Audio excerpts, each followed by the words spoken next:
dans la vie?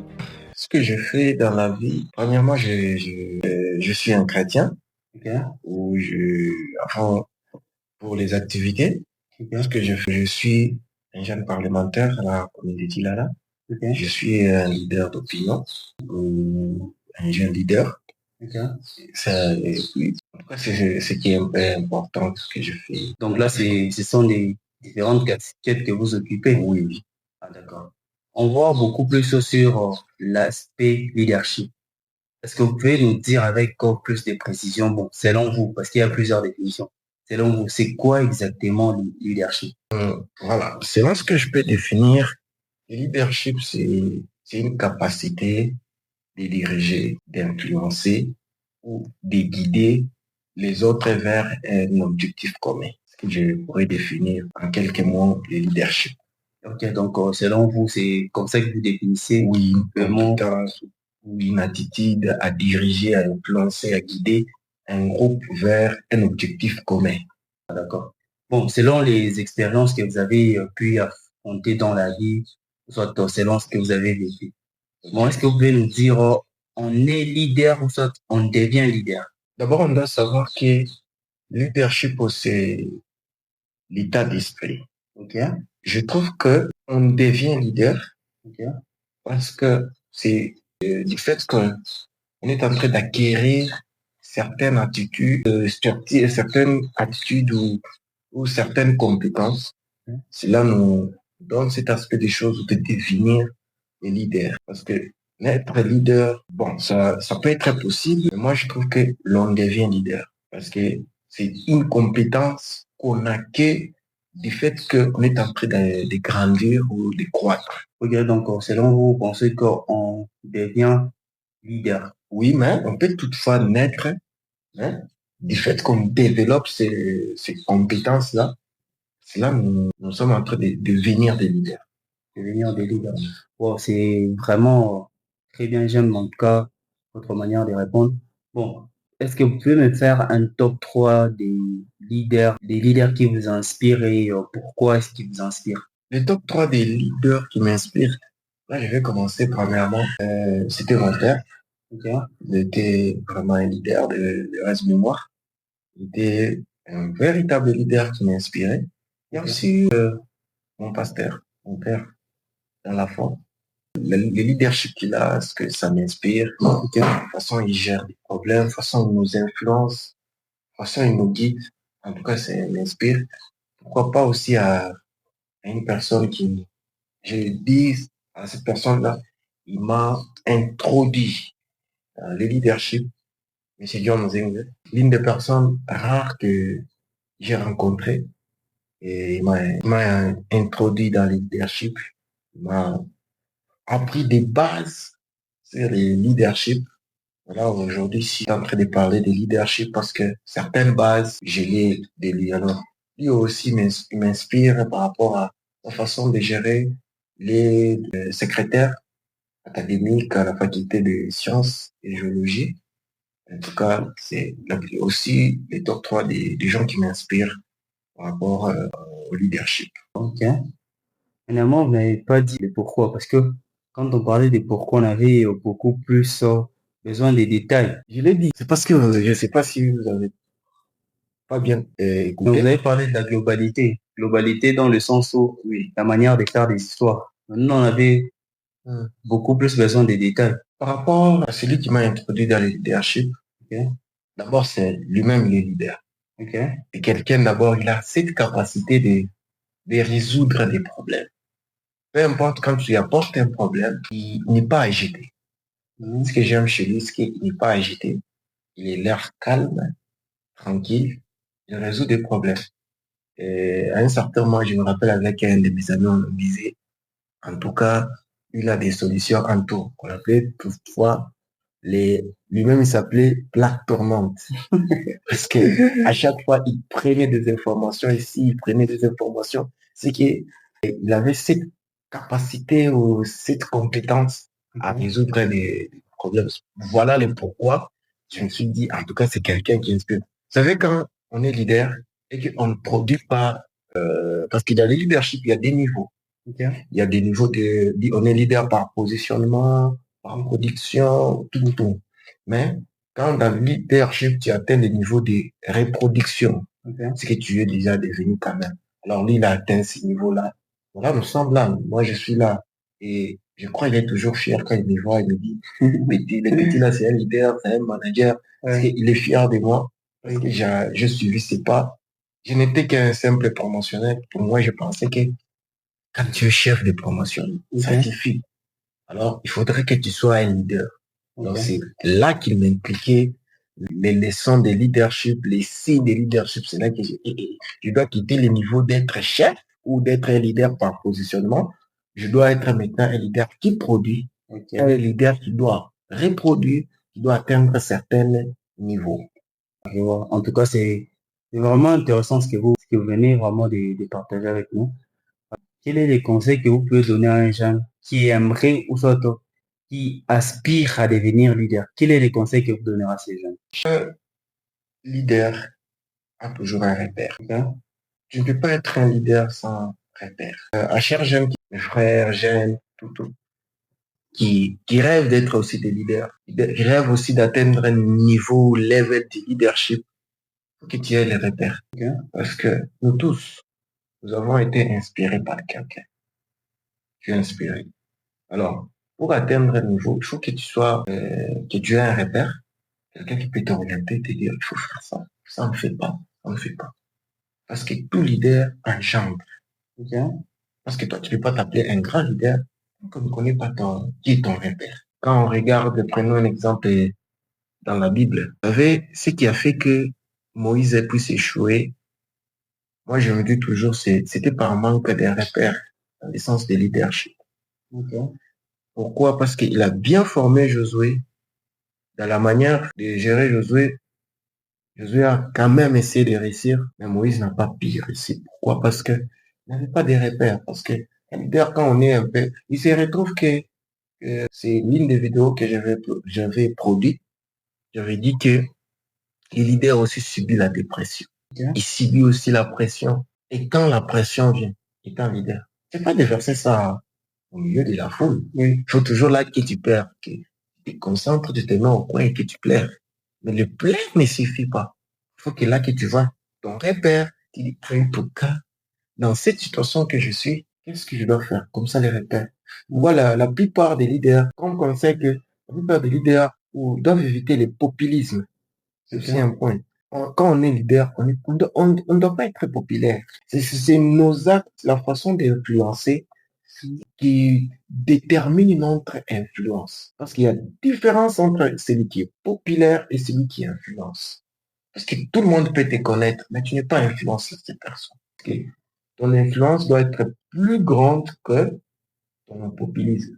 C'est comme ça que je vais conseiller à ces gens-là d'avoir des repères, d'éviter d'être des populistes. D'accord. Bon, en tant que leader, parce que pour devenir leader, il faut nécessairement avoir de l'argent, soit on peut devenir leader en partant des zéros, sans fonds, sans rien du tout.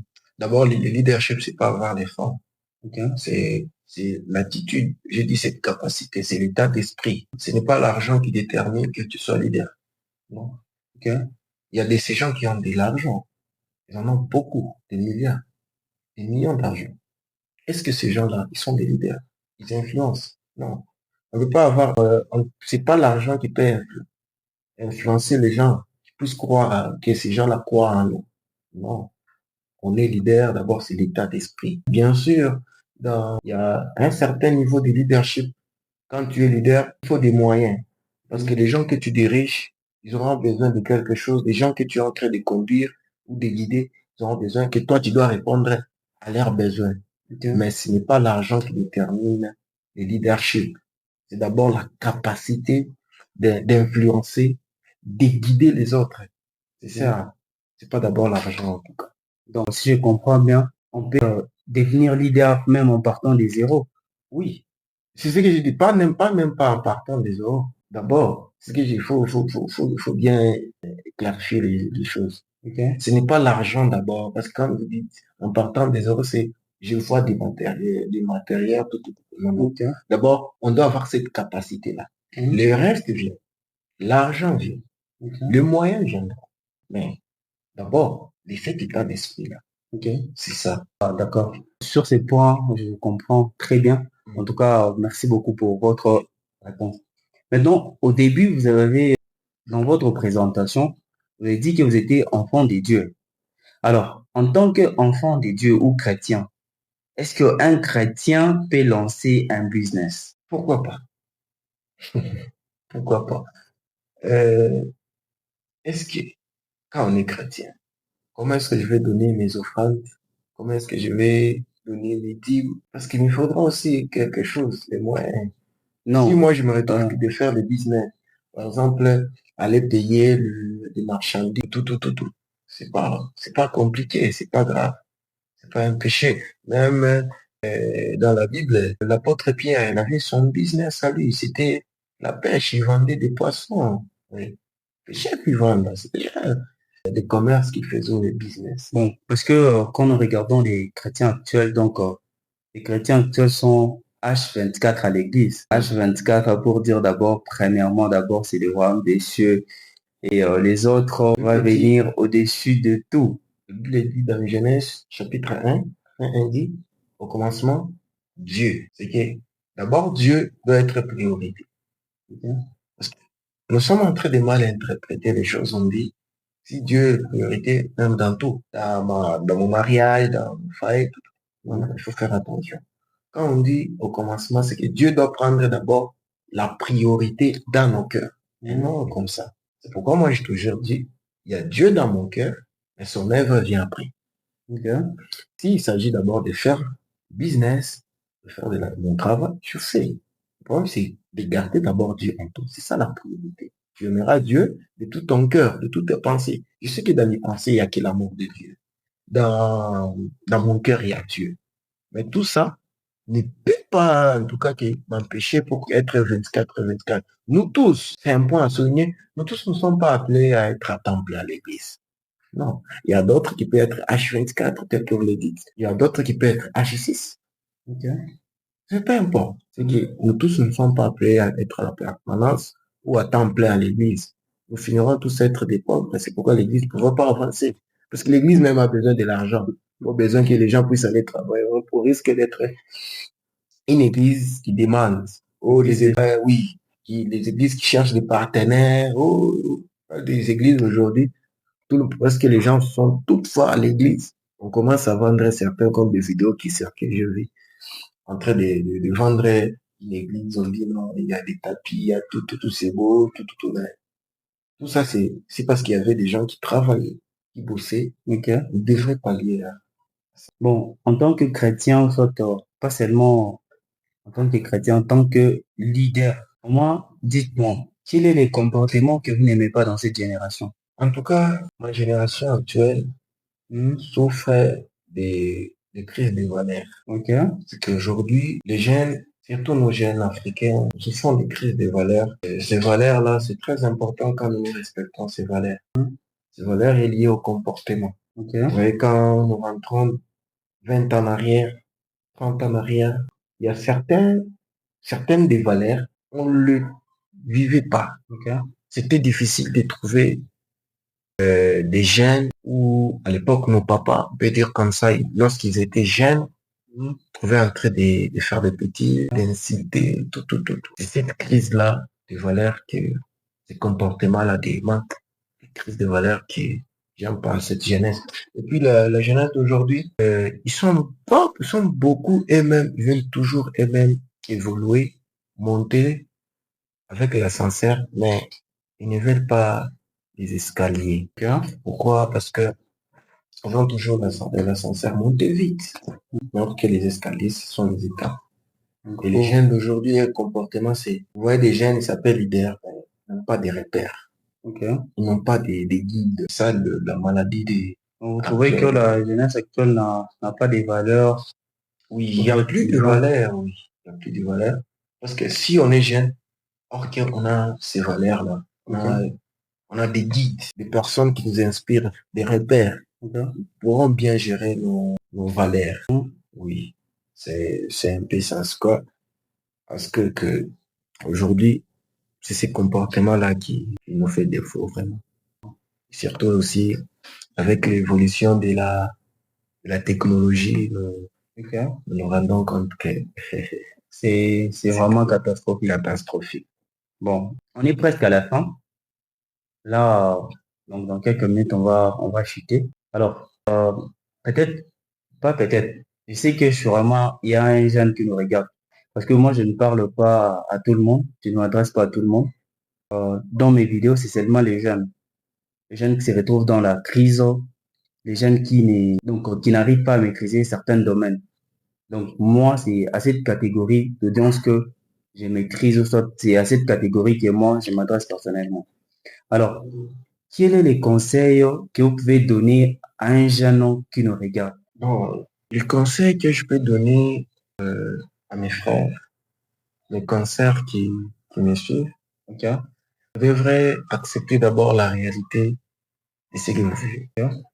Et puis accepter la vie des processus. Parce que il y a, même chez les diables, quand tu pars toucher au fétiche, Ok? c'est pas d'un coup que déjà tu deviens millionnaire ou milliardaire. C'est qu'il y a des étapes, des procédures, les préalables Il faut qu'il faut suivre. suivre. En tout cas, je demanderai aux jeunes de ne pas être tellement trop pressés. Kouloulouma, Swahili, d'être apaisé, calme, de respecter les étapes, les processus. Parce qu'il y a certaines lois. Le monde est régi par les lois. C'est pas la constitution, tout. Non, non. Les lois qui sont naturelles. C'est comme dans Genèse chapitre 8, verset 22, la Bible dit, tant que la terre et les ciels, l'hiver, tout, subsisteront, la loi, c'est qu'il y a certaines lois. La loi de la semaille, de la moisson, toutes ces lois-là. Ce sont des lois naturelles et bibliques. Si tu ne respectes pas, c'est que tu ne peux pas atteindre les succès. C'est que les succès pour ces jeunes qui cherchent des succès, je dirais les succès, c'est l'affaire des étapes. Ok. Étape par étape, étape par étape. C'est une étape. Bon, j'avais dit, si en résumé, ce que je peux dire, soit ce que j'ai compris par rapport à ce que vous avez dit. Donc, normalement, il faut suivre des étapes. Ne pas être pressé et suivre le processus. C'est ça, non? Oui. Bon, là, je pense que nous sommes déjà à la fin. Bon, je sais que nous n'avons pas touché tous les points. Donc, il y a juste quelques points que nous avons touchés. Est-ce que vous avez quelque chose que vous devrez adresser normalement aux jeunes et que, parmi mes questions et que je n'ai pas posées? En tout cas, je crois le mien, je l'ai dit. Ok, Je l'ai dit dans la précédente question, ok, que les jeunes doivent avoir. Surtout, je vais l'adresser à cette jeunesse que il n'existe jamais la jeunesse de demain. ok, Il n'existe jamais. Où on dit, bah, jeune, il y a une phrase là qu'on a répétée en tout cas. On dit, bah, jeune Joe Maïcha Kesso, c'est la vie des futurs. En tout cas, non, les jeunes ne parlent seulement pour le futur. Les jeunes sont